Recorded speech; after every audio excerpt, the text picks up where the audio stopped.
আসসালামু আলাইকুম। আজ তৈরি করছি নতুন রাঁধুনি এবং ব্যাচেলারদের জন্য খুব সহজ একটা রেসিপি। হাতের কাছে থাকা উপকরণ দিয়ে তৈরি করা যায় আজকে এমন একটা রেসিপি আপনাদের সাথে শেয়ার করতে যাচ্ছি। তা হচ্ছে ডিম ডালের তরকারি। খেতে অনেক বেশি মজার এবং তৈরি করা যায় খুব সহজেই। চলুন শুরু করছি। প্রথমে আমি ডিম ডাল রেসিপি করার জন্য ডিমটা ভেজে নিচ্ছি। সামান্য পরিমাণে তেলটা যখন গরম হয়ে যাবে তখন আমি একটা ডিম এর মধ্যে দিয়ে দিচ্ছি।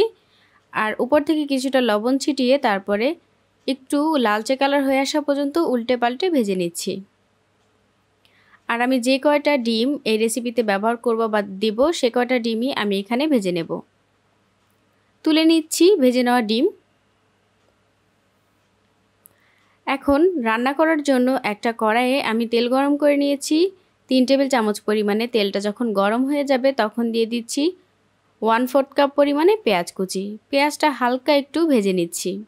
যখন এরকমটা ভাজা হয়ে যাবে তখন আমি এর মধ্যে দিচ্ছি টমেটো। আমি এখানে একটা টমেটো স্লাইস করে কেটে নিয়েছি আর এই টমেটোটা দিয়ে দিচ্ছি। টমেটোটাও আমি কিছুক্ষণ উল্টে পাল্টে নাড়াচাড়া করে ভেজে নেব। টমেটোটা যখন এই পর্যায়ে ভাজা হবে তখন আমি এর মধ্যে দিচ্ছি 1 টেবিল চামচ পরিমাণে আদা রসুন বাটা।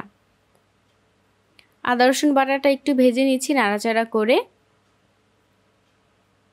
আদা রসুন বাটা ভাজা হলে তারপর আমি এখানে মশলা কষানোর জন্য পানি ব্যবহার করছি 1/2 কাপ পরিমাণে। দিয়ে দিচ্ছি স্বাদমতো লবণ। লবণটা দিয়ে নাড়াচাড়া করে একটু মিশিয়ে দিচ্ছি। এখন গুঁড়া মশলা অ্যাড করছি 1/2 চামচ পরিমাণে হলুদের গুঁড়া, 1 চামচ পরিমাণে লাল মরিচের গুঁড়া, 1 চামচ পরিমাণে ধনিয়ার গুঁড়া এবং 1/2 চামচ পরিমাণে জিরার গুঁড়া। গুঁড়া মশলাগুলো অ্যাড করা হয়ে গেলে এখন নাড়াচাড়া করে একটু কিছুক্ষণ কষিয়ে নেব।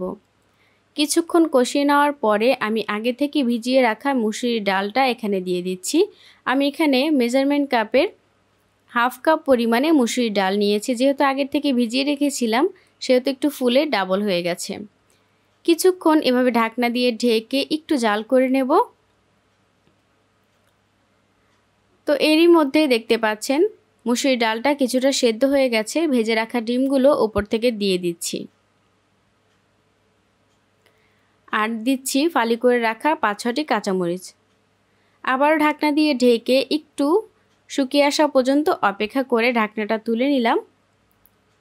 এখন আপনাদেরকে একটু দেখিয়ে দিচ্ছি ঝোলটা বা ডালের যে ঘনত্বটা এমন থাকবে। এই অবস্থায় আমি নাড়াচাড়া করে চুলা থেকে নামিয়ে নেব। এই রেসিপিটি কিন্তু গরম ভাতের সাথে অসাধারণ লাগে খেতে এবং চাইলে আপনারা পরোটার সাথেও খেতে পারেন। অসাধারণ এই রেসিপিটি আপনাদের কাছে কেমন লেগেছে আমাকে কমেন্ট বক্সে কমেন্ট করে জানাবেন। আজকে এই পর্যন্ত। পরবর্তীতে নতুন কোনো ভিডিও নিয়ে হাজির হব। আল্লাহ হাফেজ।